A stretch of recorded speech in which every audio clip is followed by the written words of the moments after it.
We're going to get started.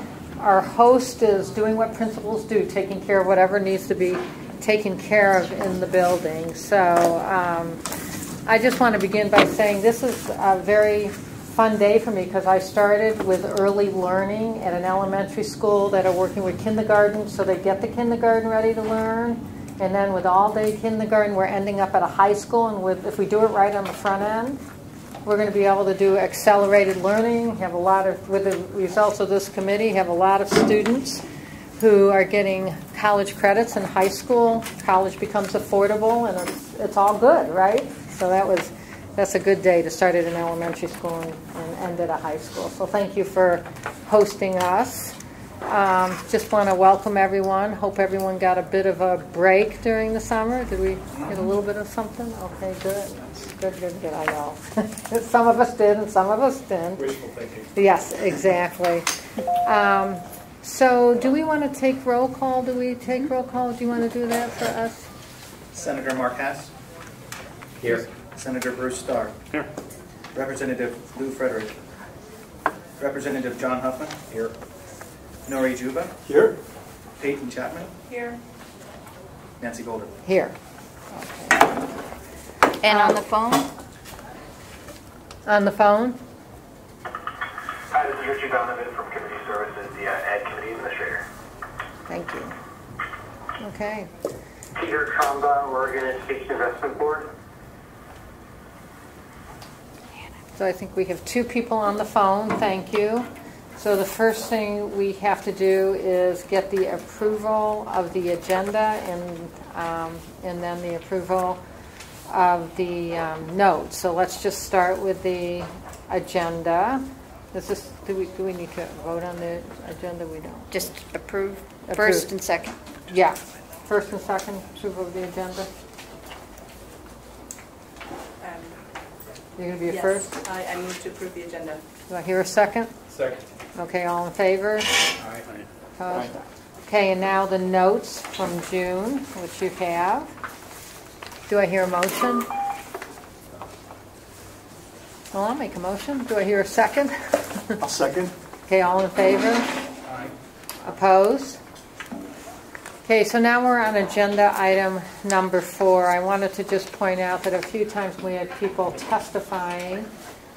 They talked about how important it was for us to get out, talk to faculty of colleges, talk to people in K-12, and I wanted you to know that we've done that. I also think that that's very important. So in your packet, you have a summary of what each of the groups said. So just talk to you a little bit about what groups we did talk to. We did talk to the Confederation of Oregon School Administrators. They have a summer conference. I think there was about, what would you say, 80 people in the room? Yeah, at least 80. There were about 80 people in the room, and you can read these over, but I was just going to summarize a few of the key things I heard that I think are really important. Of course, everyone is just thrilled at the possibility of saving time for students and saving tuition. They are in schools with children that they know could not afford to go to college if we weren't saving tuition. And they really believe that this is going to increase the likelihood of kids graduating from high school because when kids try out a college course and are successful, they feel like they can go to college and they feel like they're really on a pathway there. So that was good to hear. And they believe deeply that this needs to be statewide, that every child, no matter where they are, should have this opportunity. I think one of the needs that came up, which I think we really need to think about, I think it's being thought of other places too in the state, is the need to include career technical education and to make sure for many of our students they demonstrate career and college skills best inside of career technical education courses where high expectations of math are actually modeled inside of immediately applied skill. So they said that, and also that if we can have a clear articulation between the high schools and the college, then we can really set students up for success. Everyone agrees that we need to make sure we have qualified instructors and that we absolutely need to make sure the courses are going to transfer, so students aren't just taking courses, they're taking courses that are really going to count in college. So feedback from OEIB, outcome and investments. If you think most of you know the process we're going through, we're bringing concepts forward through the outcomes and investments that will get prioritized, and then we will recommend them to the governor's budget. So in the context of the work we're doing here, it was just to remember that we did present 3 strategies, and the first strategy is seed funding where no offerings exist. So Hilda's done a wonderful analysis that shows there are opportunities for kids in some schools and not for others. And for the schools where there's no opportunities, we really need some seed funds to make that possible. The second is that there's online graduate courses for high school teachers. So if they want to become a teacher who will teach a college course, there's an easy, accessible way for them to learn the content if, as we go through the qualification process, it gets determined they need more content. It's not that everyone will, but some may. And then the support to convert K-12 and post-secondary into creating blending advising framework. So knowing that for some students, how in high schools and in college, if we blend the advising, kids can move seamlessly. We lose some of the students between the high school advisor and when they get to see someone in post-secondary, and so we need to just have that a handoff that is smooth. We also met with faculty who are represented by OEA, Oregon Education Administration, and AFT, American Federation of Teachers, and there was agreement on some really important issues. One is the transfer issue. Everybody believes these credits need to transfer. And the other is the qualification, that we need to have a way that people do get qualified, that it's easy, but that we really know the instructor has the skills to teach the class.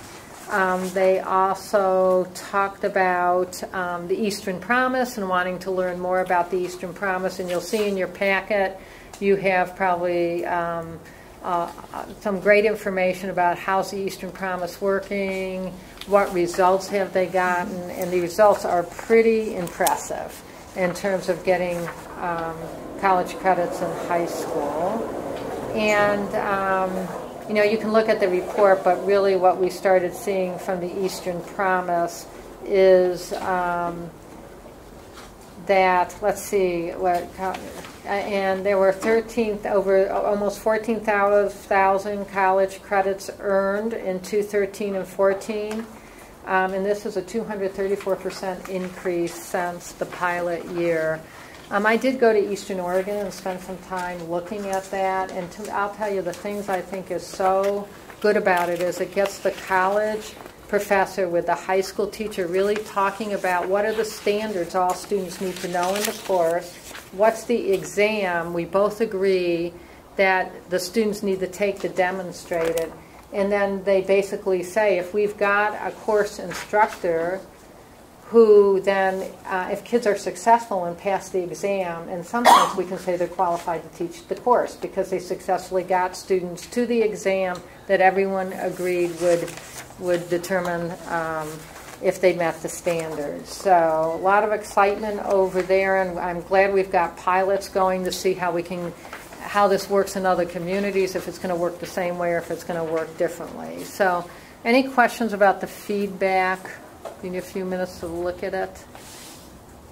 I might just add one thing that during the meeting with the faculty representatives, there are 4 representatives who are going to work together, meet with me to look at a chart that we begin to think about, well, what are the common ways that are currently working and what other kinds of ideas might there be. So that meeting has yet to take place, but Frank Goulard and 3 other representatives are part of that group. And they also are surveying community colleges just to get that current data on the key classes that we've been talking about. Okay. Any other comments? I have a question. Yeah. With the Eastern Promise, who grades the assessments? Is it the college faculty or is it the... Together. Together. Mm-hmm. In fact, that's actually been seen as one of the assets that, it's funny because we talk about this in K-12 a lot, that when teachers sit down and look at student work together, they learn a whole lot about how my instruction's working and what kids are getting and what they're not getting. Same thing could be said when you get faculty from both the high schools and the community colleges, because you have this perfect opportunity to talk about, oh, that's what you mean by college rigor, and this is how we are addressing it, this is how we could strengthen that.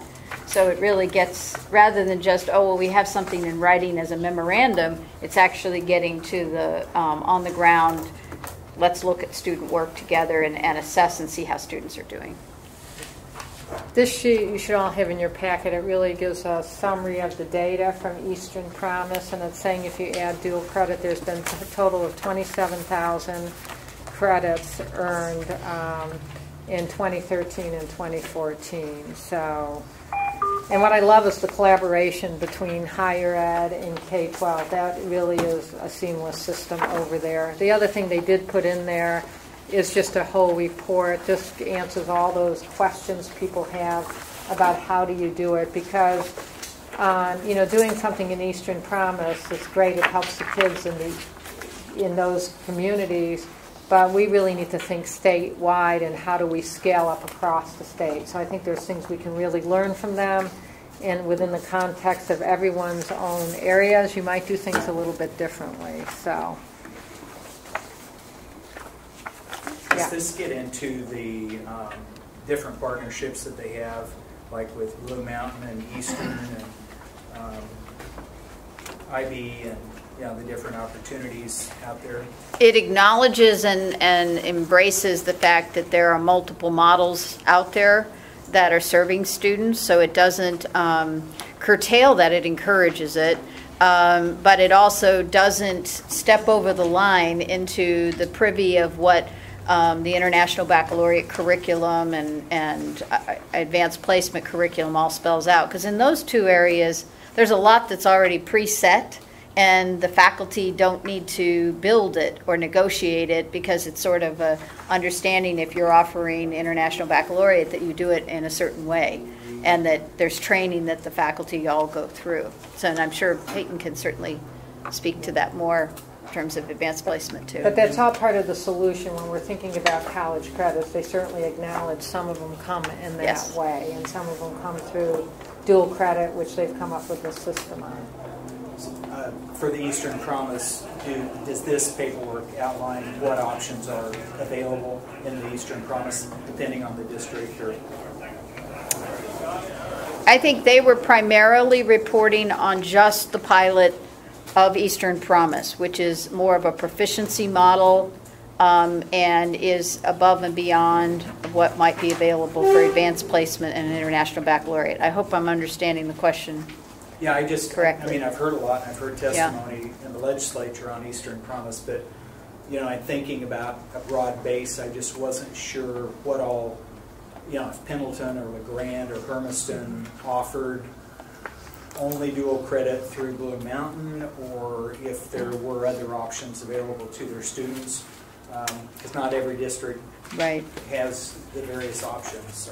So what we could do, I'm actually going to be talking with those folks tomorrow, so what we could do is get you a chart that shows you, okay, this is the number of courses offered through this model, these are the number of advanced placement courses. I'm trying to remember, there's 18 International Baccalaureate schools. I just in my mind can't remember if there's one out in Eastern Oregon area. But we could give you that information. Would that help? Yeah, that'd be great. Okay. So we'll get that to you. I just want to say one thing about the Eastern Promise. It's definitely inspirational for what we're trying to do here. But even within, when I look at these different, the Eastern Promise and the Intermountain and out here, there's different systems that work to make this successful. And I think one of the things that we're trying to do is to get a more uniform system so that everybody can get on the same plan. Part of, I guess, what makes their system, I don't want to say easy, but easier to manage is relative, few number of kids. I mean, it's a lot easier when you have, 40 seniors in your high schools that are going to participate. I mean, these numbers here, while impressive, would be swamped by this school alone in terms of credit, total credit hours earned. And so what we're really trying to do is to find one system where everybody can participate in this. And a lot of what in this Eastern Promise does is sort of handshake agreements and people who know each other, who trust each other, working together, which tends to go along, small towns and so while it's no less inspirational, it's easier for them, I guess I would say. Yeah, that's why I think we did the replication studies, is to put it other places and say what from this would work, and then from that, I think what this committee's taking the best, what we've learned from all of them, and say this is how we can scale it up across the state. So, and I think, so okay, with that, the next agenda item is the fiscal projections, and we were going to spend 30 minutes on that. And the people doing that are Peter, right? Hilda and Peter. Hilda and Peter, so. So this is fleshing out a little more detail from our previous conversations about the financial model, and I've given you both a paper copy and then also a PowerPoint. Seth discovered that we'd all have to move our seats, so he suggested that we just give you copies of the PowerPoint. And I think that what you'll see is some of this looks rather familiar because we laid out some of this in the paper, and we've referenced, for example, the guiding principles of the Accelerated Learning Committee. I'm also joined by Peter Tromba, who's on the phone, and he and I talked about this, so he's just going to jump in at any point to provide more detail as needed. But the guiding principles that you see are straight out of what you all have been using to think about your work. We acknowledge that there are several funding models already available and being used, and that sometimes it varies from no charge to a high charge to in between for the agreements that community colleges, four-year institutions have with high schools. And although that's very good, what we're trying to also provide is a stable model that can be sustainable and not over time wear down if there's reduced FTE or if there are other constraints. We also have had some deep conversations with Rob Saxton regarding something that is in place in about 12 districts that we know of, called the fifth-year program. And he is working on a proposal that would address the fifth-year programs in a way that looks at the ADMW, the weight that the school districts are getting for those students, in a way that's a little more equitable and transparent. That idea is not ready to bring to this committee, but I put in here that there will be a separate piece that just gives you information about how fifth-year programs would be handled. In addition, we tried to lay out some considerations for a fiscal model that would incent actions towards the results that the committee is hoping to see, support fiscal sustainability, and then also consider the fact that there may be a movement and implementation of performance-based funding at the post-secondary level that could be part of this discussion, and the fact that we laid out and you all approved some one-time transformational funds that we've at least put forward as a potential request through the Outcomes and Investments Committee, and Dr. Golden outlined those earlier. So in terms of the funding framework, one of the ways that we look at this is the fact that districts would continue to receive their ADM for students in the accelerated courses, and post-secondary institutions would continue to receive their full-time equivalency rates as defined by their own funding formulas. One of the issues that I am trying to dig in deeper is that I understand that it's a very different model between community colleges, secondary, post-secondary, and secondary. But perhaps one of the issues that we have to be aware of is that if the projections for FTE, if the community college exceeds those, they're not getting that additional FTE for those students that they're serving. So that's where we're really trying to adjust and find ways to make this sustainable to get the right outcome for students. What we also have discussed here is that we've seen great partnerships already in place between post-secondary institutions and their K-12 partners in which they're negotiating things, but we felt like there was a benefit in putting out a ceiling and a floor and also a default in case maybe they couldn't reach agreement. That probably isn't going to be the case, but it's there. And some of you recall that we looked closely at Ohio as a state that is using a model like this. And so when Peter and I worked together to lay this out, we did vet this with a number of folks, both at K-12 and post-secondary, looking at a floor which would be 10% of the per credit cost. And by the way, we used an average of $200 for tuition alone. That's actually, when I looked at the 14-15 rates for tuition alone at the beginning level, that's actually just at the top of that. It's not counting the fees, however, but some of those fees, when there's a partnership, some of those fees disappear. If, for example, a student is not on the campus, they may not need access to some of the pieces. It also does not take into consideration that tuition fees are higher for the four-year institutions. When I looked at the range of tuition alone for 2014-15, it ranges from $134 per credit to $189 per credit across the public four-year institutions. And that's, again, not counting fees, not counting any one-time charges or program fees. So we're just trying to look at apples to apples here. So the costs here would be a way that the districts and the post-secondary institutions would arrange their agreements to share funds from the ADM that comes to the school district. And we acknowledge that within a school district, you're going to have multiple programs. You could have one in your district that's serving it through an instructor of record model or an online model with blended support, or it could be a high school instructor. So we kind of envision that the agreement spells out, for each high school what it might look like. We also have put in here that the cost of textbooks, which as we are all aware of, is rising every single day. That right now we're putting that as a responsibility for the school district, with the notion that the Higher Ed Coordinating Commission's work group that met in 2012-13 actually laid out some very promising practices around bringing down the costs of textbooks, and we're encouraging that that be guiding the districts. For example, districts may decide to purchase a set of textbooks that are then made available, and the school keeps those books rather than the students keeping them, so that they can use them more than one term.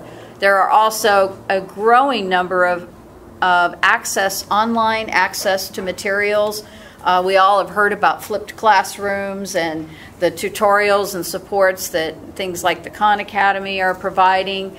So as we see more open access materials become available, we're hoping that we can help keep those costs contained, and that, again, students would not be carrying the cost of that.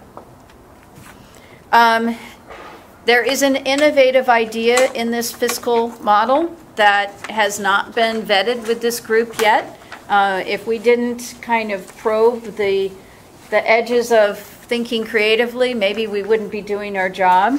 And so you'll see here that there is a suggestion for a student incentive. And I'm going to step back for just a moment to my own experiences working with both college students and high school students and middle school students. And that is, we can set the table and it can be a very inviting menu, but there also needs to be buy-in from students, and we're certainly considering the supports that students will need to be successful.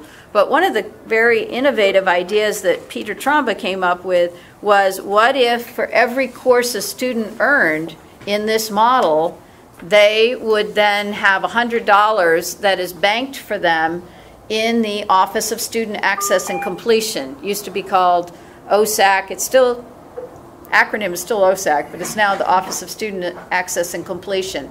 And then when the student moves on to a post-secondary institution, they have almost, I'd call it a little bank account that they can draw upon to help them with their costs once they've matriculated full-time into a post-secondary institution. So this is a pretty radical idea, but it's an incentive model, and we've costed it out, and I'll share with you in a moment what we think that might run.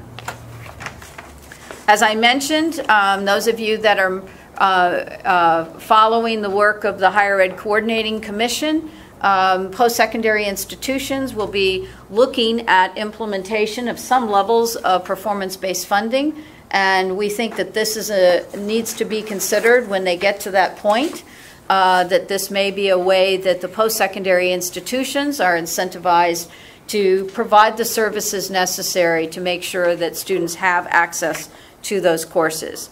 Now, when we started to think about estimated costs, we had to think about, well, how do we even begin to guess how many students might take advantage of this?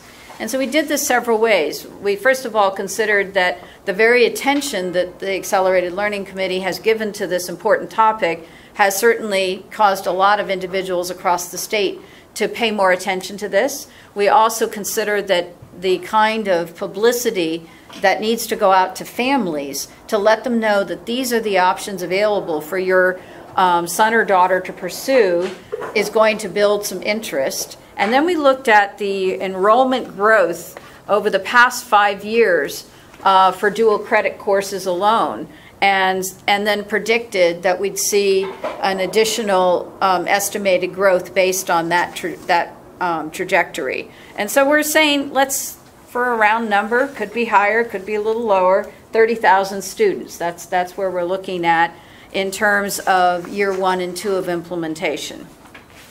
When we look at the estimated annual cost, remember that ADM is still flowing to the K-12 student, FTE is still flowing to the community college, and then there will be some exchange of funds depending on the delivery of the course, who teaches it, where it's taught, that kind of thing. It could even be that a career technical course needs additional funding because it's more expensive for materials, etc. But we also tried to think about what would be estimated annual costs in addition to those amounts that are already in the budgets. What we envision is that $100 student bonus, as I described, might cost as much as $6 million, but we think that those monies are well spent because they only are used if the student continues on in post-secondary education. So it's sort of like investing in the system itself. It's not like money they can go and use to, I don't know, do whatever kids like to do with their money. In terms of funding, to look at that balance, if a community college is serving and exceeding their estimated FTE, we envision that there will need to be funding set aside that would support those costs. So as we scale this up, we envision that there will be a need for additional funding from the state. And then we took a look at what we thought might be estimated annual student savings. And again, this was just based roughly on 30,000 students. And we said, what if they took an average of 6 credits? So you can see immediately we'd like them to take 9 or higher. We have some students that are taking a lot more than 9. But we had to average something. So we did the calculations on 6 credits and estimated that could bring savings in for the students and their families of $18 million. And then we started to think about, but didn't probe too much, Senator Hass, into your charge to the Higher Ed Coordinating Commission to look at what would happen if we really provided 2 years of community college at no cost for students. And we started to go, wow, you know, you're really starting to find ways to put some of that into play. So at this point, I'm going to stop and see if Peter has any additional. He did not interrupt me at all, and that's unlike you, Peter. Well, I know that you're doing a great job. The PowerPoint goes over all the points. I have nothing to add at this point. I'll be happy to respond to questions, though. Absolutely. So I think this is a great time for the committee members to dig in with what your questions are, to help us think about any unintended consequences, which is, as Nancy reminds us, a very important part of our thinking. Well, I would say, Hilda or Peter, if you could better walk us through the financial mechanics of the floor and ceiling, and how this would work. You know, so the, you know, I'm still a little foggy on it, and we, especially Senator Starr and I, need to explain this to people. And so if you walk us through this, say this is based on 9 credits per student or 6?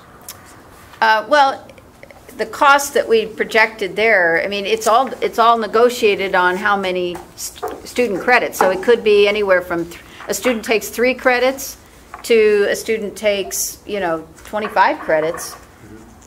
The agreement sort of moves with that because it's all based on a per credit. Can you do, following up on that, can you be more clear about a specific student? Susie's in Beaverton High School wants to take a foreign language course for college credit at PSU. How does the money flow? So first of all, and you picked PSU, which is an interesting piece. Not all students will have an opportunity to have a partnership necessarily with a university for those first few courses. PCC, then it is meant. Yeah. So there would be an agreement in place that the high school would have already negotiated with the partner to be able to offer that course. And it would say that for every credit that is offered, that there's a certain amount that goes to pay for that. And realize that I think one of the ways that it helped me to think about it is we're not adding on to a student's schedule. This is part of the student's schedule, so the funding is actually there for them to have a full day if if they're over 50%. So that the funding is sort of already there. But I'm going to ask Peter, who has been a high school principal, to give a little more detail. And I'm going to remind folks that if you have your cell phone on and you could please mute it, we're hearing some additional background noises. Okay, Peter? I'm sorry, Hilda, it's so difficult. You're the only person I can honestly hear clearly. But that was a question directed at me. You're going to have to repeat it. I'm sorry. So I think what Senator Starr is requesting and Senator Haas is, let's just walk through a typical student situation in a high school and how those funds would flow. Sure. So any student enrolled in a K-12 school, at this point, either counts for the school as a full-time student or a half-time student. And that's depending on their enrollment for any given day, actually, but it's rolled up throughout the year. So a typical student who is a full-time high school student, whether or not they have a dual credit or regular, no dual credit classes, earns one full ADM, or average daily membership, which pays that school, approximately $6,800, or pays the district approximately $6,800. So if that student is enrolled in dual credit, the district is compensated exactly as if the student were taking a regular class. There's really no distinction from the perspective of funding. The difference is that depending on the arrangement between the high school and the partner, the school district would be required to pay, based on the course, a fee to the community college. So I think that's the key thing. And I guess another thing to think about is if a student is half-time, and unfortunately a lot of the seniors in our state are not full-time students, they're half-time students. And so if a student is half-time, the district receives half of that weighted ADM funding. And again, the district would pay the community college or the university per class an agreed upon fee. I'm not sure if that's exactly the nature of the question, so please let me know if that's not. Can I follow up on one thing you said at the end of that, Peter? And that is the half-time students. I understand that one of the problems we have with high schools is a lot of the seniors effectively are half-time, but the schools receive a full ADMW, and it's been described to me as one of the little secrets in schools, and it's how they kind of subsidize their other operations, and it's probably not the best practice in the world. But so how does that treat that student, and what's the distinction there between those students who are half-time and the school receives 1.0 and students who are really half-time and the school receives 0.5? I apologize for this. I heard almost everything that you said, but I still can't. I didn't hear it all, so I can't answer it. So, Peter, it's basically...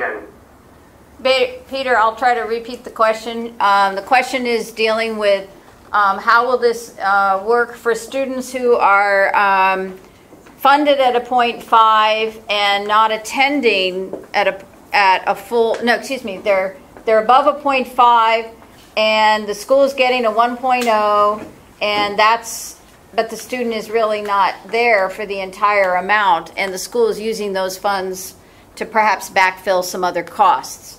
So in my view... So the student who's over half-time but not truly full-time, is that the question? Yes. Yeah, that's a really, really interesting question that really goes beyond dual credit and has to do with the fact that our funding formula, I believe what's in administrative rule but is not enforced yet, is that actually there's a way with modern student information systems to fund schools just based on exactly the attendance of the student. So the whole idea of part-time or full-time can be much more granular. So if a kid is a 0.75 or a 0.8, that the funding could be a 0.75 or a 0.8. And I understand the face value fairness of something like that. Unfortunately, on the ground, students sign up for classes, drop classes, add classes, and in practice, especially with districts that have not very sophisticated student information systems, it becomes difficult to do it at that granular level. And honestly, I would probably defer to work in Department of Ed on the current progress towards getting a fairer and more granular funding allotment for high school students who are between a half-time and full-time. And that's something I can research the current state of that. I knew it very well last year when I was in the school district. But unfortunately, since I haven't been there this year, I can't speak to exactly where we are with that as a state today. But I'm happy to find that out. So, Peyton, I'm thinking you might have some insights also. Well, and I have several on high school and district are some of my questions.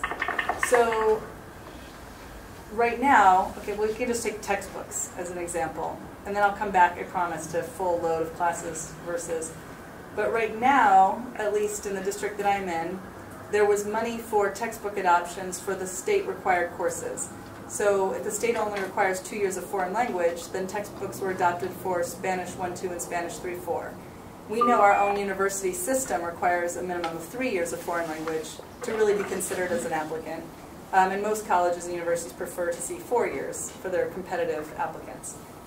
So when we talk about AP and IB, we have not been able to fund AP and IB textbooks in our last decade.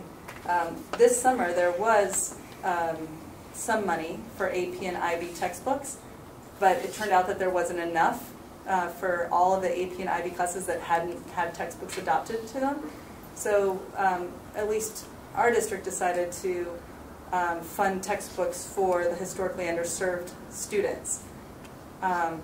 That's a little tricky. I mean, I understand resources are still really tight. Mm-hmm. It's a really tricky. So if you have 4 historically underserved kids in an IB or an AP Spanish class, then, you know, do 4 students get those textbooks, but the others, you know, please go home and ask your parents. So if we're going to, it seems like the theory was, oh, well, the districts will be funding them for AP and IB and dual credit. but I'm not sure that districts have been able to or are even now able to fund them. So it's a real problem. Like we're creating dual credit courses in our business classes, our business department for this year, and we're hoping to do philosophy. So with those come textbook costs, though. So I think the state might have to either work out an arrangement with the districts. And then when you say the high school negotiates the partnership and the courses, so I found that to be true. At the high school, you work with your local university or your community college, and you say, these are the kinds of classes our kids need, this is what you're telling us they need. But then the district receives the funds or writes grants. And so then the district has to make a decision. They may not be able to fund all high schools in their district, so they have to pick and choose. So there's no guarantee. If an individual high school can't work to get back the fees, then you could set up the partnership and then maybe not be funded through your district. So I'm a little bit worried about how that works, because maybe they would say, okay, we're going to fund the kids who are historically underserved, like the textbooks. It would be hard to set up a partnership, just for some kids in a public school system. So can I respond to two things on that? One is that there is currently a fund available through Oregon Department of Education, which my understanding can help with some costs of textbooks. And when we researched it, it was underutilized. So people aren't asking for the funds in the way they should. That's one thought. And then the other thought was, I think that with legislation, it would move us away from, oh, this is just something we decide to do for some kids. That's my observation, at least. And with the big CTE grants and STEM grants that have come forward, they can certainly also provide supports in some of those areas as well. Superintendent Golden said, we'll apply for one of those grants, but individual principals can't. So again, if there are going to be districts, then a lot of conversation with districts about how do you ensure that all kids in all schools, regardless of the overall population, can access these opportunities. Whereas in Florida, for example, it's just all kids. And so, I mean, we were talking earlier about how some states are able to do this, or how you have one system for all kids. It still helps you meet your equity goals within. So those were just some thoughts, but then a full load of classes too. I mean, this is a big one for Portland Public Schools right now. But it's kind of a chicken and an egg discussion. If you don't have the FTE to fund 8 classes for all kids, in the spring when you're setting up your classes, you can only create so many options. And then if the options aren't there, they don't forecast for them. And then it looks like they don't want, 5, 6, 7, 8 classes a full day. But one of the things I think the state's trying to do is ensure that they're rigorous and relevant and meaningful, purposeful, get you into the next level classes at every high school for our juniors and seniors. Because our full IB students are in 8 classes. Because they are those preparing you for the next step. So really making sure that we're funding high schools to be able to offer a full day if we want kids to take a full day. If we don't staff them, we don't allow schools to be creative and set up those meaningful courses, kids won't take them, and then the funding to those schools will drop even more. So I think one of the downward spiral, and what we're looking for is updraft or an upward spiral. I think one of the questions that you have prompted us to bring back to you all is, what is the current percentage of high schools that are getting funding for 0.5 only versus the full 1.0? So we can get that for you. That's an important. Ballpark, how many do you have? 0.5, less than 0.1? Your seniors, is it a lot or? No, very few. I mean, very few, fewer than 5. Most are in at least 6. Yeah, I'm surprised that there are any. I don't know of one. Right, we look for them and then we fill in. But some schools do not. So that's where we could find that gap for you and give you a figure. Peter, it sounds like we have a homework assignment to do.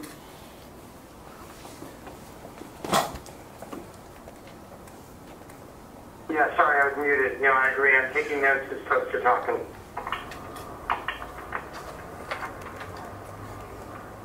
Other questions or unanticipated consequences? I have a follow-up question. So we talked about, the question was, how does the money flow for the typical for the student that's participating in dual credit?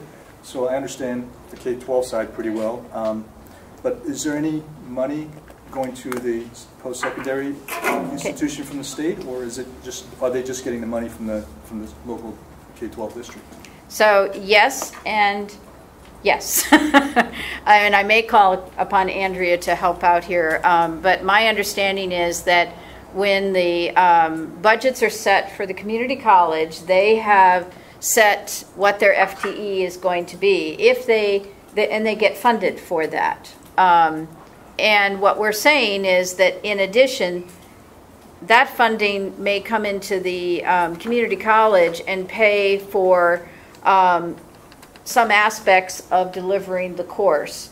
But there is also additional costs that we've heard clearly from both the post-secondary and the K-12 partners that are not being picked up yet from that FTE, especially when there's a really low cost, like a district says, well, we'll pay you $10 per credit.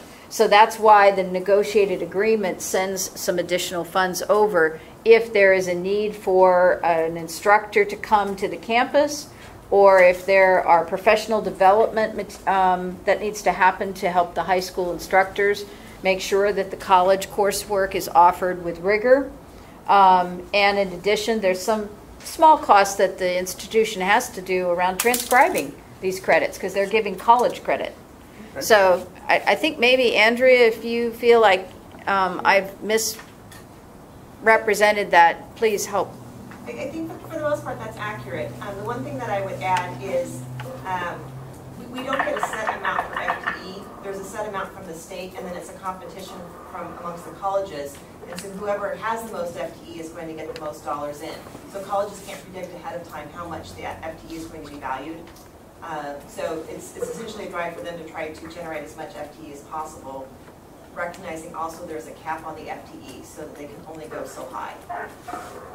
And that was where we were trying to do an adjustment, like a settle up, if you will, based on these particular courses that are serving this band of students, so that community colleges weren't handicapped or penalized for doing the right thing.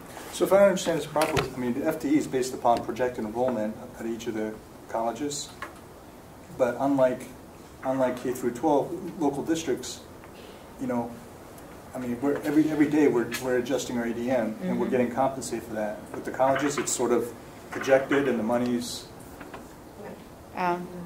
So our FTE is actually calculated. So first of all, an FTE equals 510 clock hours. So it's not linked to credit hours. It's linked to credit hours, to contact hours, and it's a backwards look. So colleges, to calculate the FTE, is looking over the past 3 years, what they served in the past 3 years. So it's not a projection, it's not what they're currently serving, it's what they've served in the past. So it takes a while for the money to cycle through. Right. So if an unexpected student shows up and enrolls in a, they don't get any additional money for that, whereas we do in the K-12 system. Well, in K-12 they adjust it 4 times during the year. So you report your ADM. If you've got more students, you get a little extra check. If you got less, you get it taken away. But that doesn't happen there. No, so that same example in community colleges, if an extra student shows up, the next year we'll get 40% of an FTE. 2 years from now we'll get 30% of an FTE, and 3 years from now we'll get 30% of an FTE. So it's a backwards look. So why are we doing then what if we're paying the community colleges on that end? Then what is the district billing for? The district is billing for the advising supports for students, and if there is an instructor coming over from the community college. And then there's also this need for professional development and transcripting for the course. They're not billing, they're paying. Is that what you meant? That's what they're I meant. paying. Yeah. How does, so going back to Senator Starr's analogy with a girl taking a college calculus class, Beaverton needs to pay their partner PCC, but PCC is also getting paid through this stream. Yeah. I was wondering why both, or how much is what percentage? Well, because you're not paying full tuition at all. I mean, these are still not. We set the ceiling at 90%, but right now we have people paying $10 for a credit. Okay. when the real cost is just for tuition alone is much higher. So you see how that, Yeah. it's not set at the full. Well, I mean, if this works, it's great because, you know, we've always said in this committee, and part of what started this is there's this perverse disincentive for high schools and community colleges not to do this because of the way the finances are set up. And what we need is a demilitarized zone. And this starts to get at that.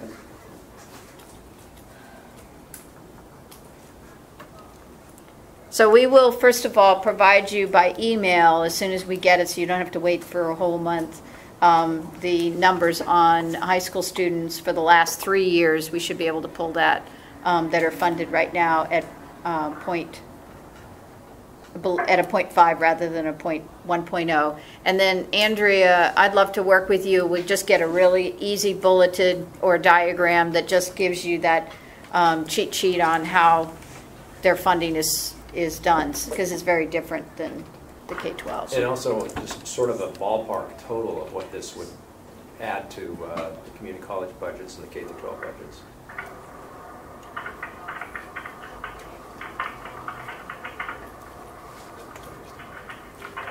Question?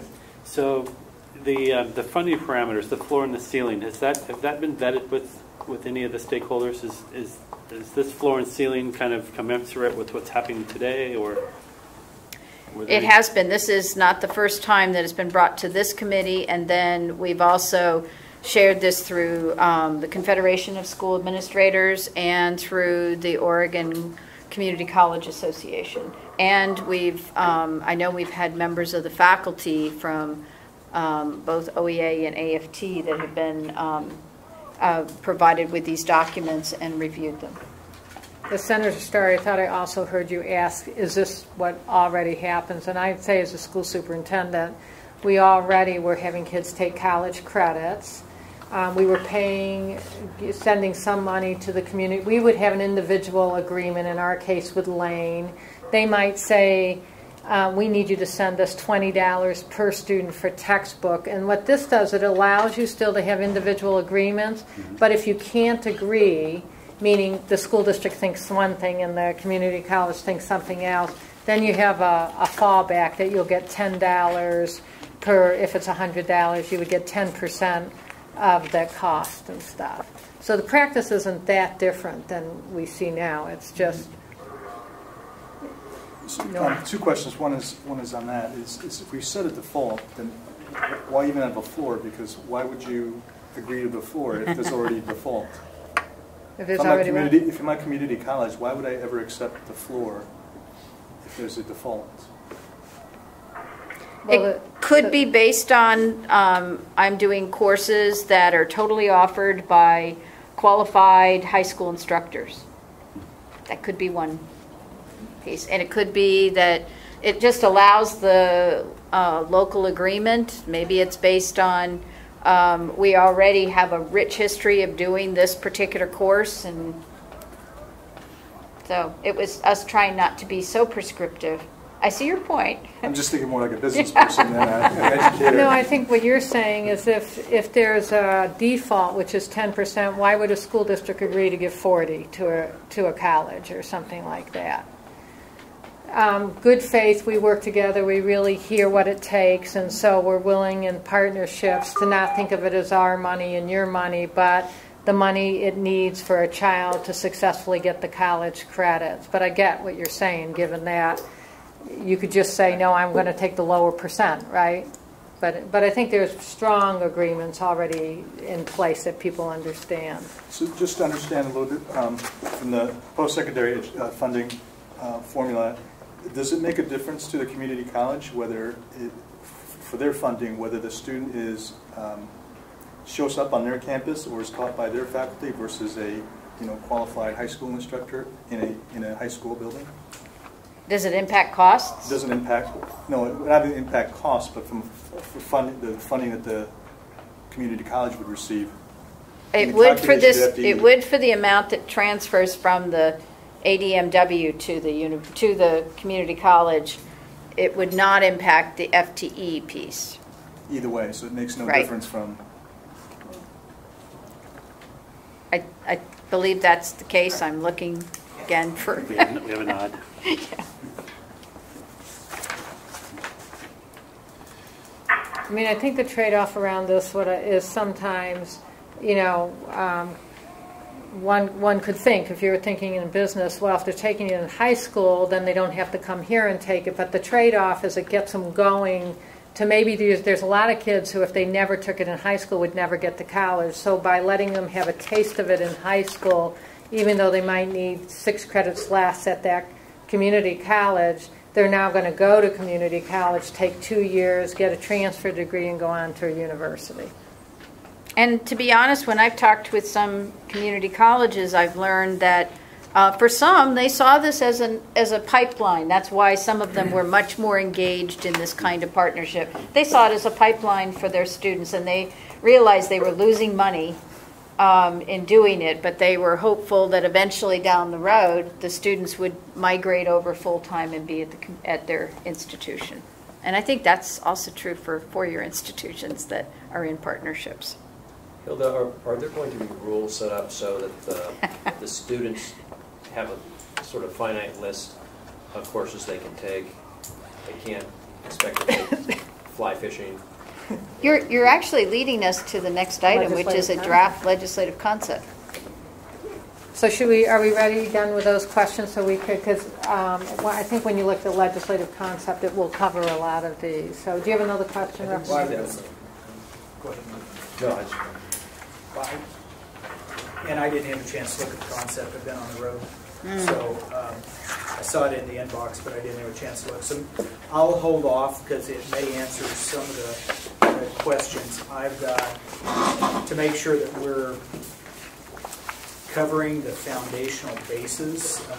Peyton needs enough budget.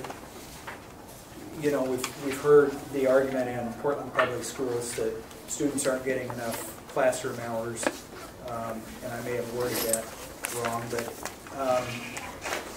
but we're looking at adding opportunities for students when maybe we're not even covering the cost of what needs to be done pre-college credit courses. And Peyton's going to have increased costs to pull this off. If more students stick around their senior year or whatever and they're filling a seat, there's got to be an instructor that maybe you don't have to pay for right now because your student population is less at that point. So just wanting to make sure that we've got the basics covered. I know that the mission of this committee, but also wanting to make sure that...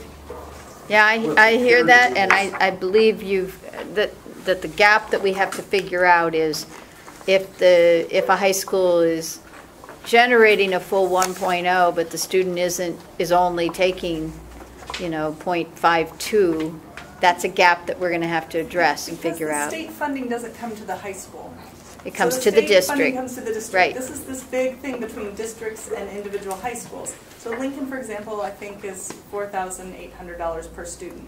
The highest high school is an alternative school, $11,000 per student. And then in between, there are a lot of high schools at $8,000 and $9,000 per student. But on $4,500 per student, you get a lot fewer FTE to be able to give kids full days of school, 8 classes, the full day of school. But I guess we want to offer more dual credit classes that will be meaningful and purposeful to them to help them access either here or somewhere else college credits because they will see themselves as college students. So the struggling students get 8 classes because they're, in some schools in double reading, double math, double writing to get them just ready to be able to access community college. And, at a school like Lincoln, 20% are in a lot of support classes to make that possible. But they also need to see themselves as college ready, so at least getting 1 or 2 dual credit opportunities. Then your full IB students, a third of them are in full A classes. It's this middle ground that is a lot more than 40%. So for the state to get to its goals of 40, 40, 20, we're going to have to, every school, there's no too privileged school when you're talking about urban public school systems or rural public school systems that has enough to really lift up this whole state. So again, when it's going to the district could decide, okay, we really need to prioritize these 3 schools over here. There are a lot of historically underserved and middle kids who just get lost then. But see, that's the purpose of the legislative concept, because if the legislative concept says every student has to have access to that, then the school district can't say, well, not if you're at this school. And a textbook. And you're right, we have to be able to give kids, whether they're dual credit or state required courses or APIB, enough teaching FTE to cover 8 periods if we want them to be in 8 periods. If we don't, and we want to get them off site, well then we still either have to have FTE to give to the community colleges and higher ed, or the money to pay the online courses and assessment costs, or the teacher of record here that partners with the higher ed. I don't see a way to get to be smarter so that you need less FTE than we have now. I mean, we're going to need more FTE if kids aren't in full days of school, whether it's for state requirements or for dual credit. And those kids at every school, because the reason I got excited about this was that the state goal was to provide 9 college credits to every single student, regardless of their race, zip code, right, school they attend. But right now, if we can't fund textbooks for kids in dual credit classes, AP or IB classes, I'm sure that's not unique to Portland. So, but I would also take us back to the fact that some of these classes that we're talking about for students are going to be your next class that a student needs to move. These are kids, some of these kids have never taken any college courses whatsoever. Remember, we talked about college success as one of those classes that could earn you college credit. It is often used as an elective, but if for students that we can't even get to that next step of saying, I'm ready to take the next writing class, if they can at least experience a college level course that they are earning credit for, and those courses like that may or may not need a textbook for every student. I know some places that are teaching those courses using a variety of wonderful resources that meet the outcomes of the course. The other thing that I would point out is that we're having much more of a sharing of resources, curriculum resources, across the partnerships, some of which are in the Eastern Promise, some are not, where they're beginning to say, okay, if we're talking about Writing 121, we can share resources about teaching Writing 121 that may or may not include a lot of additional costs for textbooks.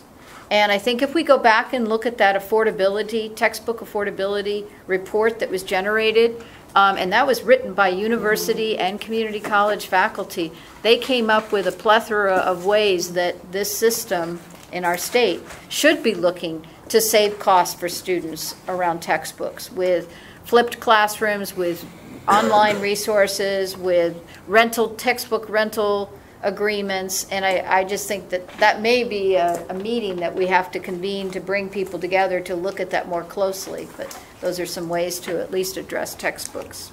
And I am 100% in support of the proposal we've all been working hard on, so don't get me wrong. But I think there needs to be some directive, not only to higher ed, but to school districts, 9-12, about the expectation that they not just provide textbooks or technology that allows for flipped instruction. Because again, we have some schools that are one-on-one technology schools and others who've never been given $10 for technology, so, but those kids exist in all those schools. So just some directive around, really, that we mean it. Every kid needs to have access to 9 college credits, and they need to have a textbook or the technology to make that happen. Great. So figure it out. Well, that's actually a perfect segue. That could be some language that is recommended to be added here. I'll let us go on with the concept. I just needed some guidance on the $100 per credit concept that was thrown out there. How serious is that? Do you want to have conversations about that today, or is it at a later date? Because I think I have some problems with the concept, because I think we've got some big gaps we're going to have to fill ways and means wise. some of the stuff we just talked about? Student incentive, yeah. Student incentive. I think Thank it's still sitting over here. It's Yeah. like, you know, it's not part of this mission. Okay. I just didn't want to come back next meeting and it's part of a bigger package and we hadn't. Okay.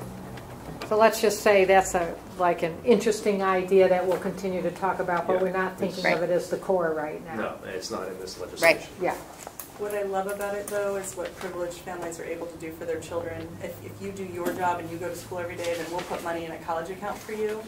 And it's a mutual relationship then. The kid, it's just, I wish that for all students. And it would be nice if the state could do it for families who can't do it. Yeah. I think that why we have to put this piece on hold too is we've got the higher ed coordinating committee looking at ways to get more money into opportunity grants. There is a lot of other thinking about how do we provide support for those kind of students. And so, you know, this was just the idea, you know, just to get us to start thinking about, are there incentives that really could get students to go, knowing that at this point it's got to be held to the side because there's a lot of other moving pieces. So Because students say, well, what's the use of getting those? I'm not going to be able to go to college anyway. And that just gives a little bit of, no, there's a few $100s in there, just take one class, just take 2 classes until they really get hooked. well, So, I think you'll see that there's a lot of people working on more opportunities for to kids to get scholarships into college. So hopefully coming through the higher ed coordinating committee, students are going to be saying, God, there's many more opportunities for me to get scholarships or accelerate my learning. So, yeah. So for this next section, I'm going to do a phone check-in to see if Hannah Lee is with us.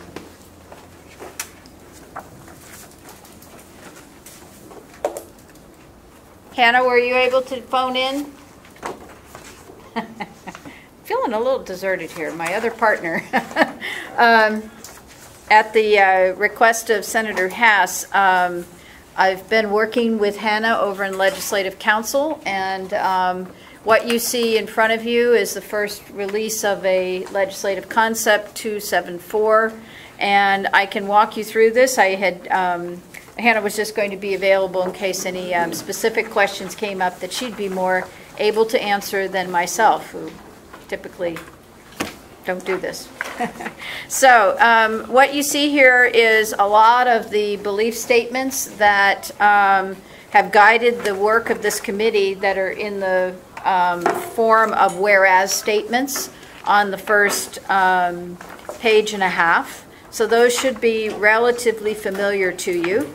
And starting on page 2 at the bottom, we have called out definitions for both post-secondary institutions and accelerated college credit programs, with the notion that we do understand that it was very clear that we are very supportive of enhancing and increasing the number of International Baccalaureate and Advanced Placement courses.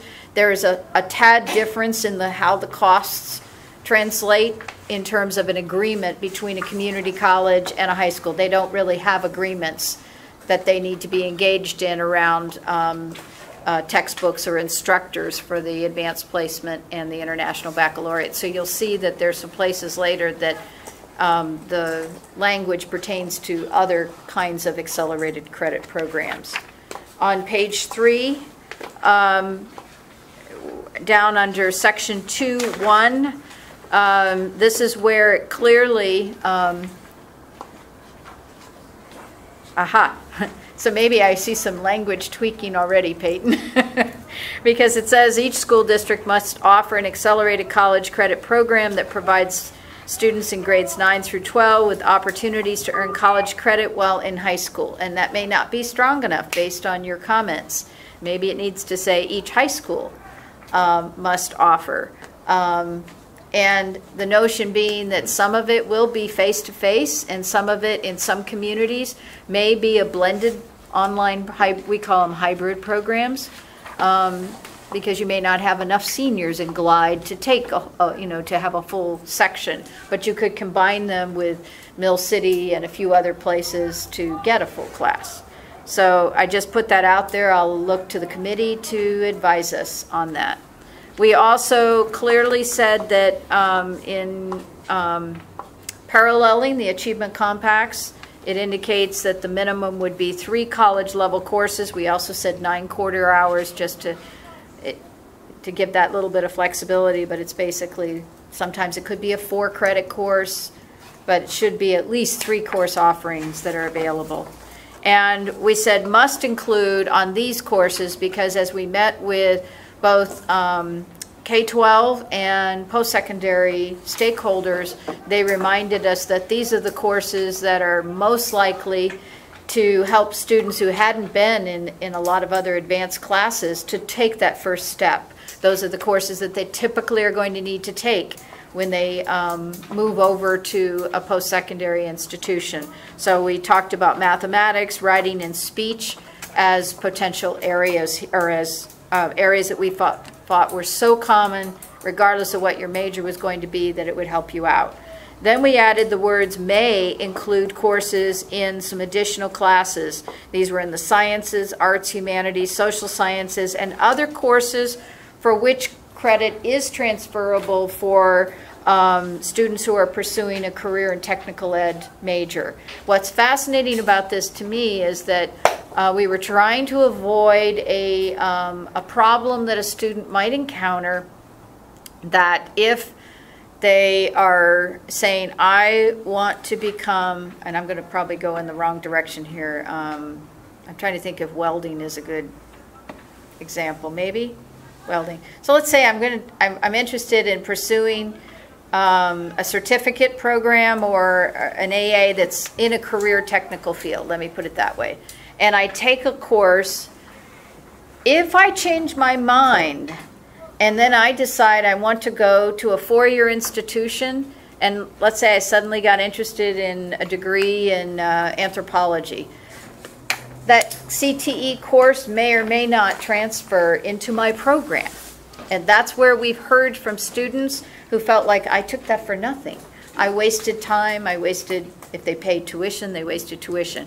So what is intriguing is that there are prerequisite courses in the mathematics area or in the sciences that can count towards career and technical, that even if the students transfer, they're more likely to transfer even if they change their minds about what they're pursuing. And let's face it, we're talking about high school kids who are likely to change their minds more so than always staying on one path.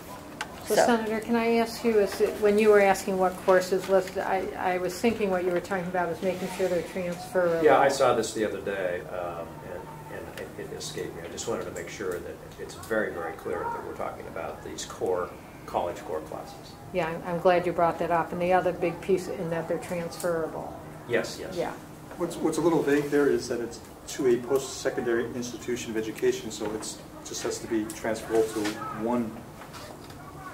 Oh. And you've always talked about it needs to be so broader than just. Aha. So you're saying transferable? To any? You would like it to say Well, any? I don't know what's reasonable, but it's just saying one. It seems to me like a low hurdle. We talked about this the other day. We were wondering, going back and forth, about putting in Oregon.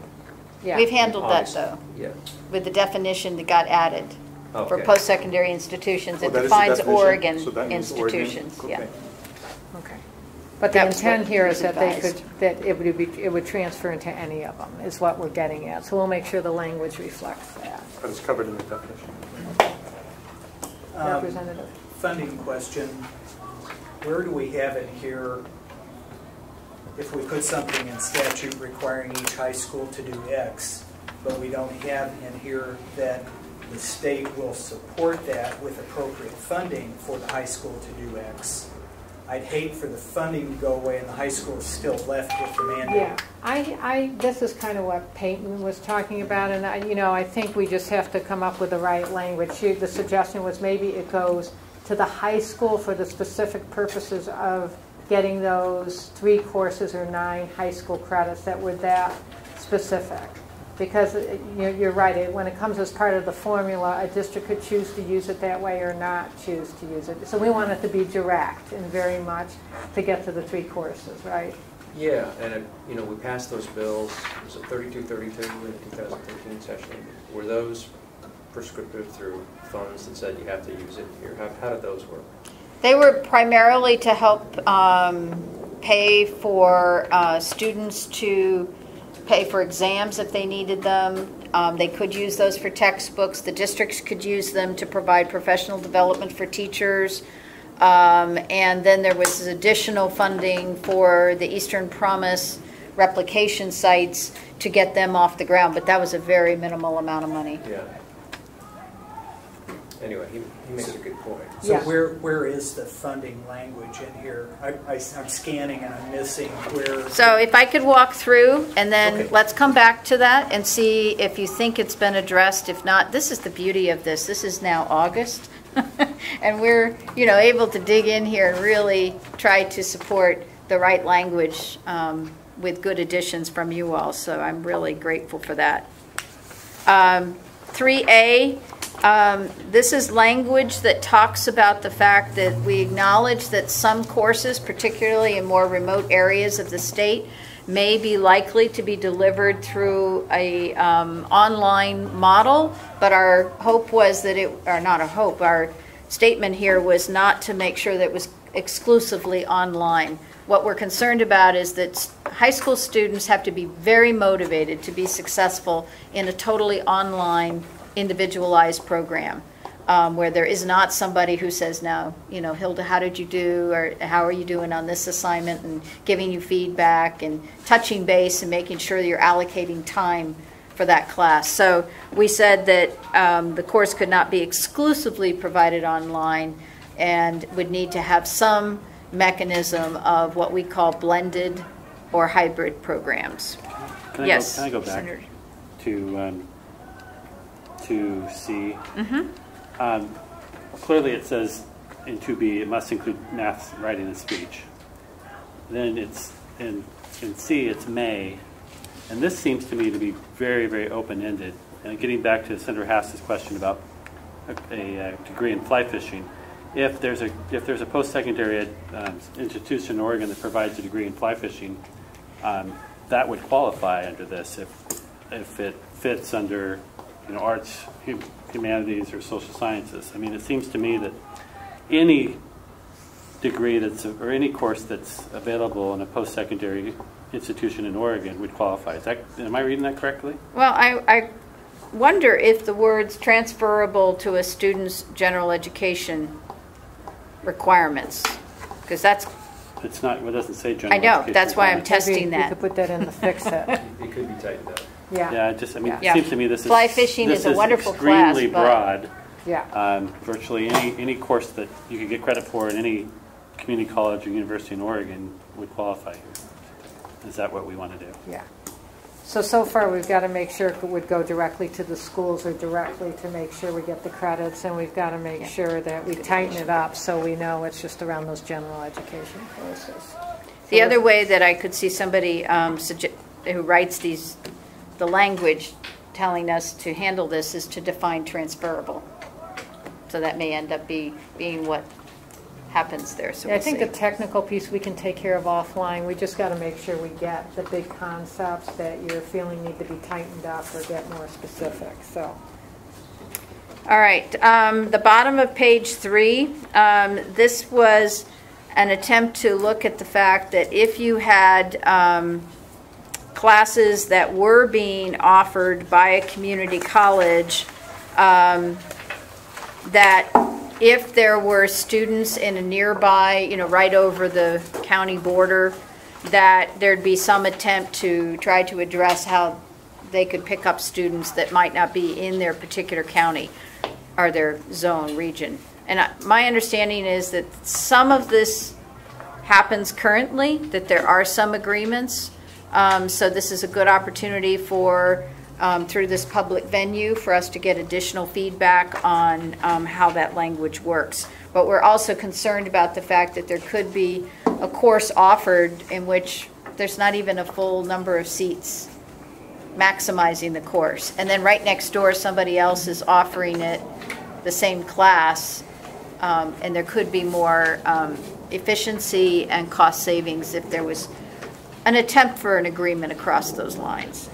So, because I know this is one that the governor uses as an example a lot, that there's a course in a community college, which isn't full. It can hold 20 students, but it only has 10. And yet, students from other community college areas, if they're not in that catchment area, can't take it. So what this is saying is reasonable effort. But if we look at it from the student's point of view, if there's a community college who has open classes, it's available, and there's a student who needs it, I would say that language needs to be stronger to make sure the student can get it. Just because reasonable effort. Boy, I'm a pretty busy superintendent. I've been working really hard on a lot of time, and then I called my community college, and and then I got busy, and I put in reasonable effort. But you know what I'm saying? I think it's got to be stronger. People agree with that, or am I the only? Okay, so we'll look at tightening that. So starting on page 4, section or number 4 and 5, both talk about the desire to keep this cost neutral for students, including tuition fees and books. And then it does talk about the fact that if you go beyond the 9 hours, they could be required to pay a fee. In addition, I was trying to think, and I've had conversations with Hannah about this, that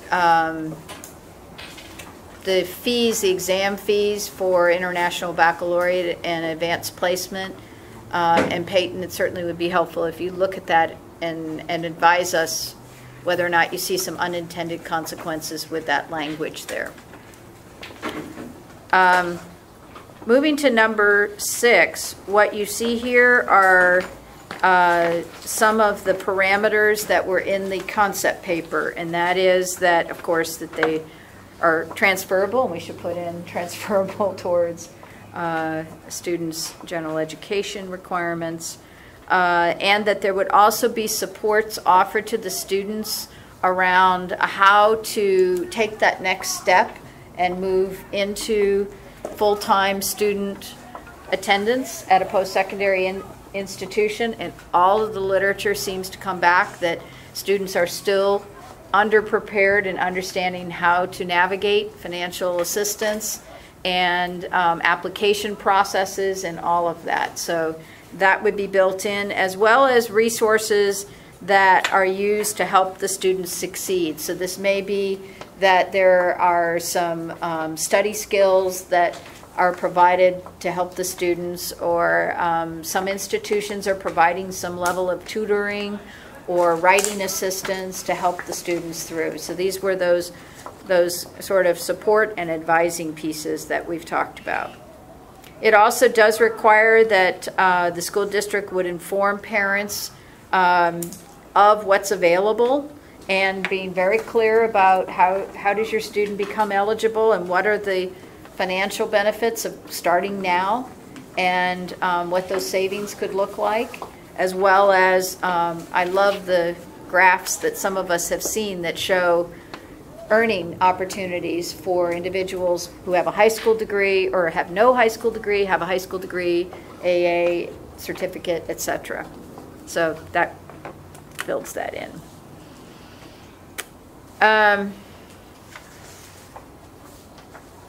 Page 5, I think this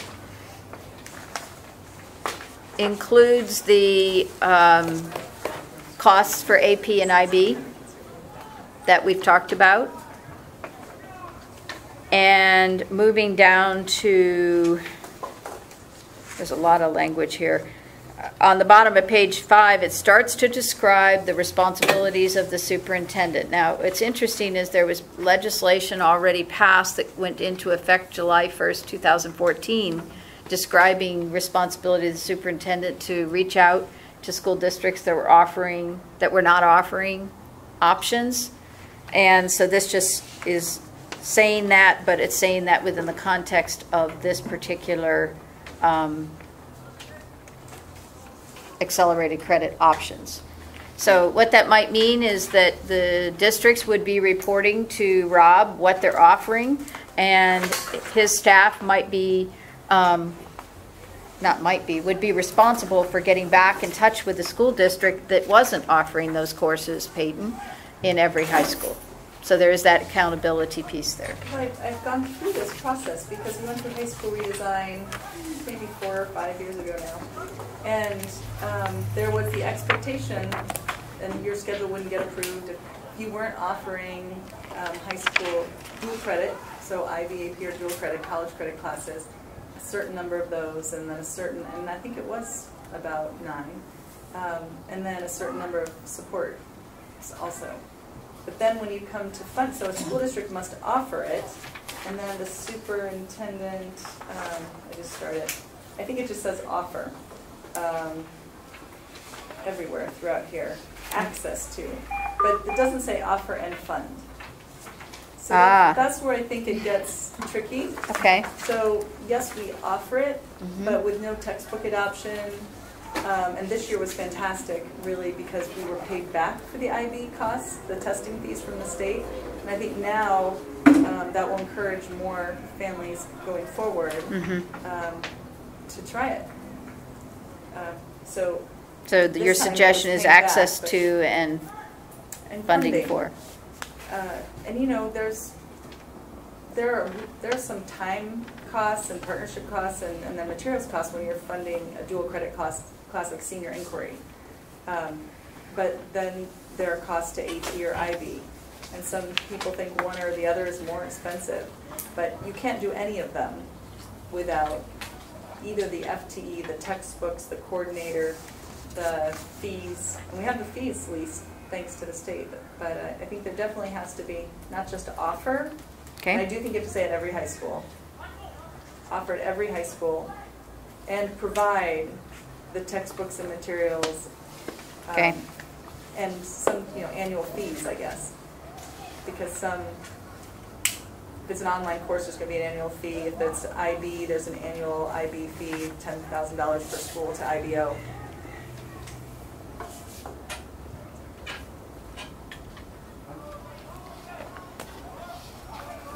Page 6 includes the types of standards. We already have standards in place that help govern the high quality of dual credit courses. These are based on the National Association of Concurrent Enrollment Partnerships. I think I got that right. And this adds to that there would be, again, and we'll have to fix the language to say that every student would be able to earn these, and that faculty would, at the post-secondary institutions, would be responsible for working with teachers at the high school level to ensure the quality of these classes. And this is where I don't think it would apply to AP and IB necessarily. It applies to the other options. And that the teachers would need to be approved by the post-secondary institution of education. And we certainly have had many conversations in this committee about high school instructor qualifications.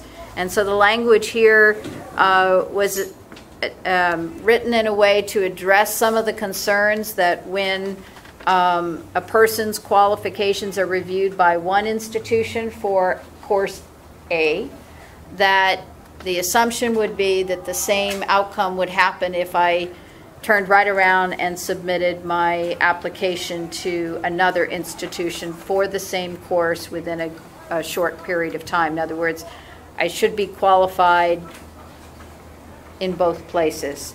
It also has language here that is an attempt to look at how many times would a person need to apply. Should they be able to apply once, and then that is perhaps vetted by the different institutions that the teacher is trying to teach at. So I know this has been a long discussion that we've had here. This was an attempt to draft some language to address the concerns.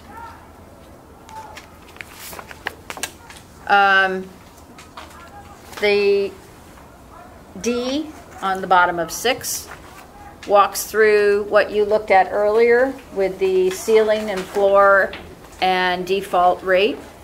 And obviously in legislative concept, we wouldn't be putting the particulars in. Those would be probably written in rule. The next item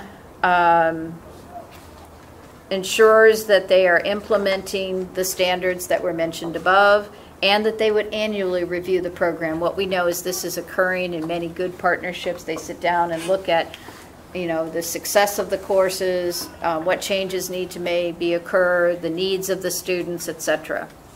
And because we also found that it was very difficult to get clear answers across the board on all of the options that were provided to students, we've spelled in that there would be an annual report that would go to the Higher Ed Coordinating Commission, and then of course be shared with OEIB and forwarded to the governor and legislators.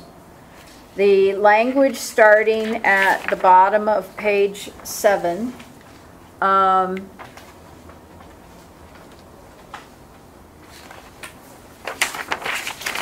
have to get my talks about the grant program that is currently available, and you can see on the top of page 8, this was the one I mentioned that was not maximized. It does provide for training for teachers, paying for books, classroom supplies, that still exists, and that also the partners could apply in partnership together for those funds. And these are pretty much, as you can see, there's very little added to this. This is based on what's currently in law. And what's the size of that fund? And then I knew you were going to ask that, and I forgot to check. I'm going to say under $250,000. I think that's correct. And if anybody, is that That's Kim? correct. And there's about 100,000 left. Which is an interesting. And Yep. then again, only the districts can apply for that? No, it says partners now. Partners, okay. So could that be that could be principals and higher ed? Or just higher ed? Yeah, I see where your concern lies. Well, no, it's a perfect timing question, you know, for lots of us, I mean, statewide, because we're just about to try and set up these classes for the fall semester and spring semester, and if there's some money left over and it's not being spent, we need books for an ethics and philosophy class in partnership with PSU, or we need books for a writing 101 class in Hermiston. How do we access those funds right now? Well, the problem, I think, with the funds anyways, is this isn't going to solve a statewide problem, because as soon as everybody, if we were to put that out statewide, there'd be many more people applying for that than the capacity for that to do it. So a set-aside fund that doesn't come as part of what you get, I think, is very limited. And your school alone could use the $100,000, right? I know, but better some school in Hermiston get it than it sit there and not be used. Well, I'm suggesting that we come up with a system where if people All need get textbooks, credit, they yes. get their textbooks. And there's a cap on it right now. Yeah. On how much you can request. Mm-hmm. It doesn't go away if we don't. However, I heard your other point that you're, again, going back to school district versus high school. And so we can take a look at changing that language if the committee is in favor of that. Yeah, if they're going to use the term partner somewhere in the body of it, we probably need to Define partners. define that earlier in the document. All right.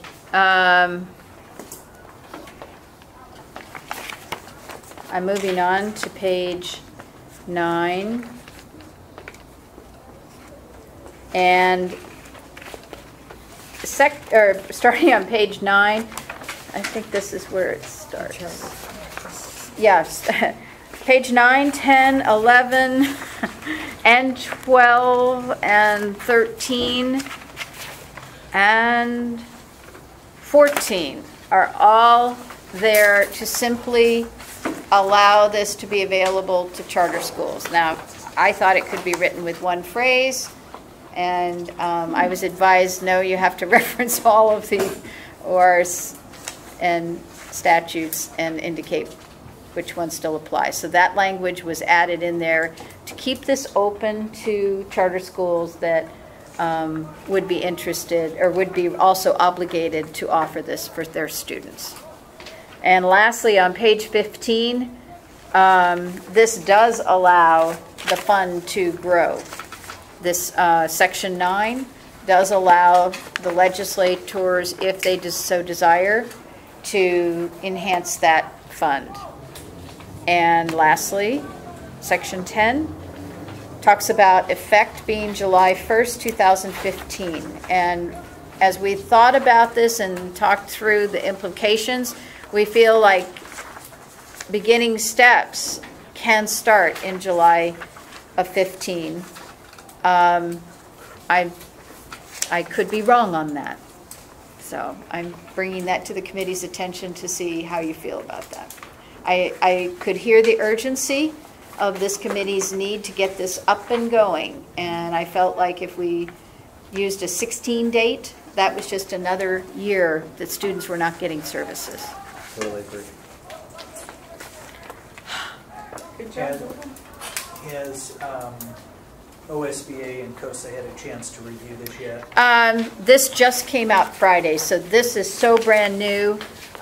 We have alerted folks to the fact that it's there, and I will now be doing the rounds with Nancy or as her delegate to go and meet with each group to say, what are the concerns that you have, and then I can summarize those and bring those to you. The beauty of this is August, so we have some time to do this and get it hopefully right. Because it seems like we're ahead of the schedule that we published originally. And well, we actually are still required to turn in a report in October. And so in talking with Senator Haas, we probably will need to define what exactly goes into the report. It would be probably separate from the legislative concept since that has its own life. My hope would be that Dr. Golden would be bringing you a draft of that report at your September meeting so that you have plenty of time to review the report before it's due, I think, October 1st. Okay.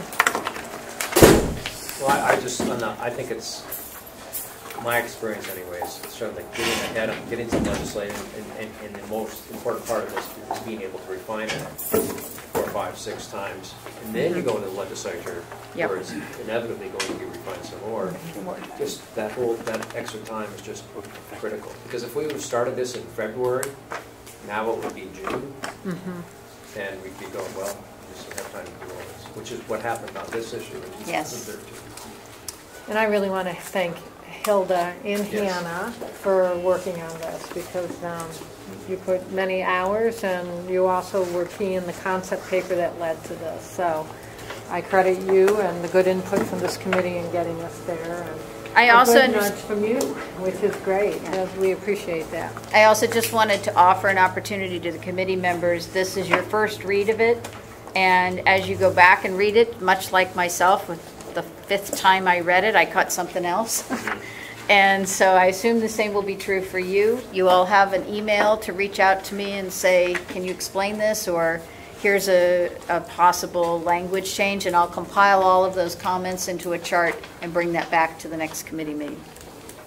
So I think, we were thinking of seeing an action item to support this, but I think we need to go back, bring it back one more time, consider this like first reading, and then it will come back, because I heard a lot of things we need to really refine before I would feel comfortable making that ask. So I think that's fair too, and there are some things, but I did, at least for me, I think we're on the right track. The refinements are rather, pedestrian or. Yeah. So maybe we should just go around and make sure people are feeling conceptually fine. You heard about. We heard the comments about fine-tuning, which we're going to do, but if that gets done appropriately, is there sort of a leaning to support this? Would that be good? The head nod is a yes. Oh, I didn't hear that. Yes. Nori, okay. Okay. Okay, good.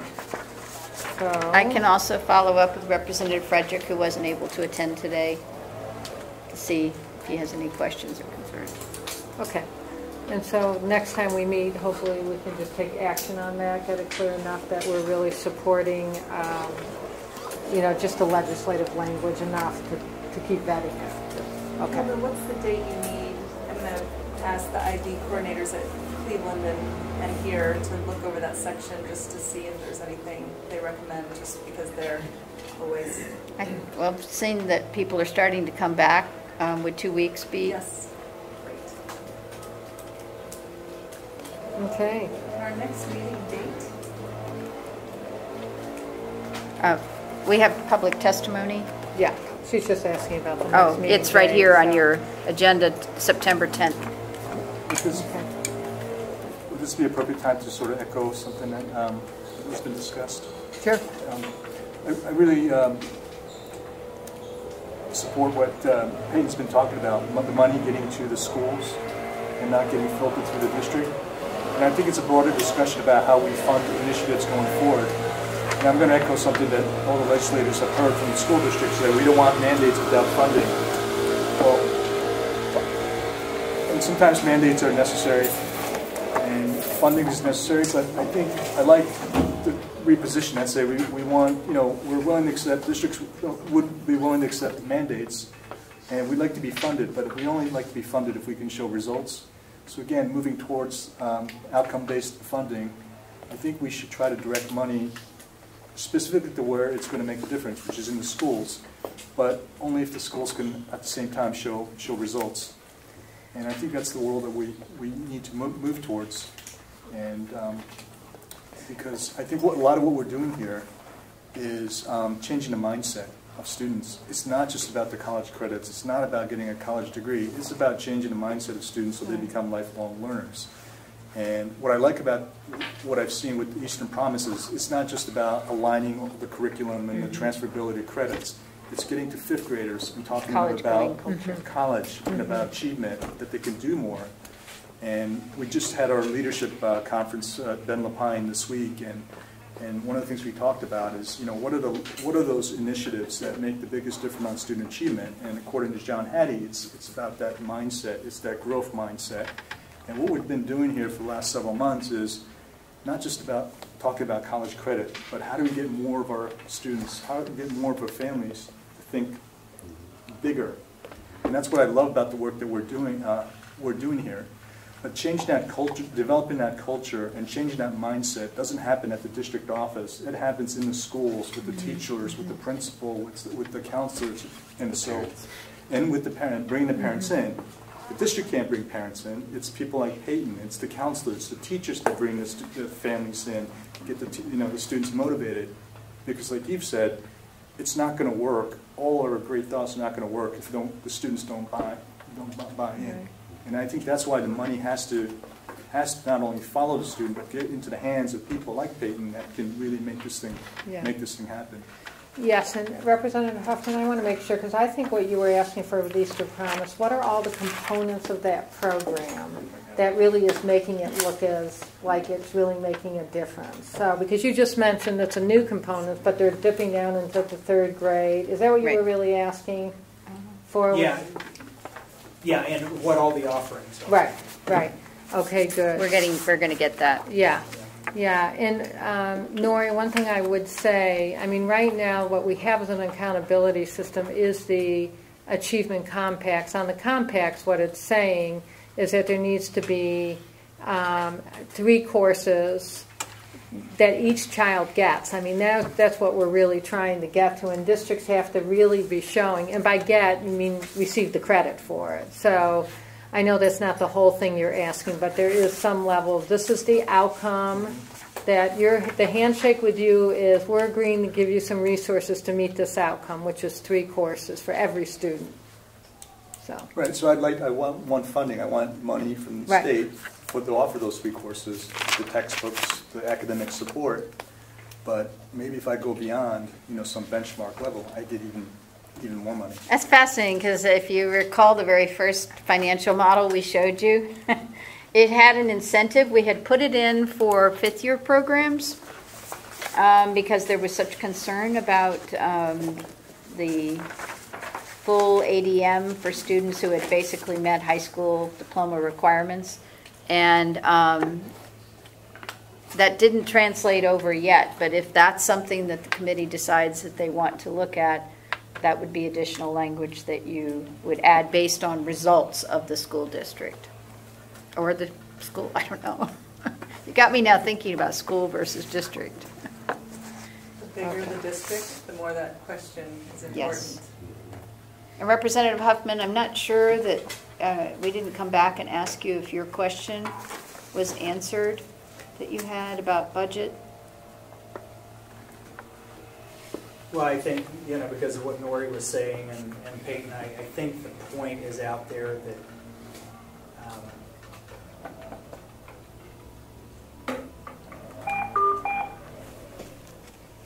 and some of it we're not going to address here. You know, some of it's going to be handled during the session and, you know, total funding package. But it'd be a shame to get this nice package completed and still not address the basic funding that Peyton needs to do what she needs to be doing now without adding more on, which could end up being essentially an unfunded mandate.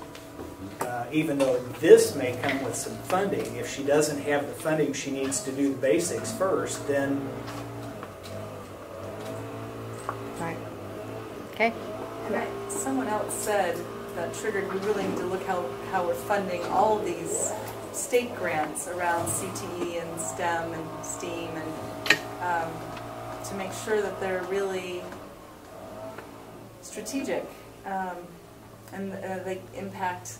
I mean, there are two things. They need to impact all students, and they also need to be used with an equity lens. So, I mean, there's a balance and there's a tension there, but I think this last legislative session, we sort of think of it as incubating a lot of good ideas, kind of like so people could start trying models, and now we're thinking much more of scaling up. So if our job is all of the students in the state, how do we take the good learning we've had, I keep saying Eastern Promise because that's one example out there, and the other ones that have been funded based on that. How do we take from that and think of now what's the scale-up strategy? So I don't think we're seeing just doing pilot projects as much. We're really moving towards the scale-up. It was sort of start with some pilots, get some good information, then come up with something reasonable to scale up. So. Okay, maybe we should could we just go down and make sure any last thoughts for each person? How are you feeling? Anything you need just to make sure? Because we like to do work in between. The Senator, good. You're great. Good. Great. Thanks to Lincoln for hosting us. Mr. Scott. Thank you. Just on a funny note, the big group of skateboarders at the beginning, they left because I said that elected officials and education leaders wanted to figure out a way to make it more accessible for kids to go to college without paying so much money. So they all agreed to leave. Their one friend came late, couldn't figure out where they were. He's skateboarding. And then they must have found each other. But they're all 20-year-olds. They're not PBS students, but really nice people that probably needed a lot of the support and didn't get it, and hopefully the next group will. So thank you all for taking your time out of your busy lives to come be a part of the conversation, for including me. Okay, so we have one person for public testimony, and that's Brad New from Eugene 4J. So, is it all right if I have something out? Sure. I think basically 3 minutes and. Yeah, I just wanted to leave this with you. Like Nancy was saying, my name is Brad New. I'm the Associate Director of Secondary Education for Eugene 4J. And I'm here to talk to you as a practitioner. And this conversation is fascinating to me. I've worked in the area of dual credit for now 20 years. Just the celebration of the Portland Community College dual credit program recently, which I started in 1994. So there's been a lot of growth in the state of Oregon. I also work at Chemeketa Community College and helped out with the planning of their early college high school, and I'm currently on the Lane Community College campus with what's called Echo High School, and that's what you have here. I wanted to just talk about, and I think in hearing from you, you have a sense of how important these opportunities are. And I've worked in this area for 20 years, and I can tell you it is life-changing. And we use a very much an integrated model. I was really interested to hear the gentleman talk about all of the change in point of view that this can provide to students. It's not just about credit. Right. It's a change in point of view. To use a proficiency-based learning model, which is not proficiency-based grading, it's getting ready. It's all about college and career readiness, the same concepts you have on your website. We have personalized plans that lead to outcomes at age 25. It's not you're getting past high school. And it's all about the connection to the community college. Who do we serve? And I think this is something that really is important to share with you. We serve any underperforming student from any of the high schools in Eugene, and we're now working on the larger region.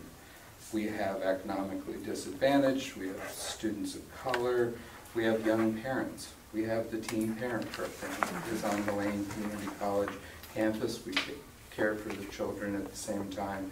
We help educate the students. One of the statistics you have there, and again, outcomes are very important. We're on a proficiency system. We measure very consistently in the spring term, 96% college course completion rate, a 3.28 GPA. All of the students that are underperforming in our traditional high schools in a proficiency-based model on the community college campus connected to college courses. These are in regular college courses. So I wanted to share that with you. I think it's wonderful you're talking about this. Some of the mixed messages we get out in the field can slow us down. And I think you're having, from a practitioner's standpoint, exactly the right conversation. I appreciate it. Thank you. I saw the video about your school, and it was just so wonderful. And I think when Nori's talking about mindset, these kids felt so empowered, and talked about before this how they had no sense of that they could go to college. So thank you for your leadership. It's extraordinary. I know you're working in the program too, so thank you very much. I saw you on the video too. So, yeah. We've been working on the National Career Readiness certifications. Great stuff. Thank you. Okay, with that, I think, let's see, we're right on, exactly on time, so we're adjourned.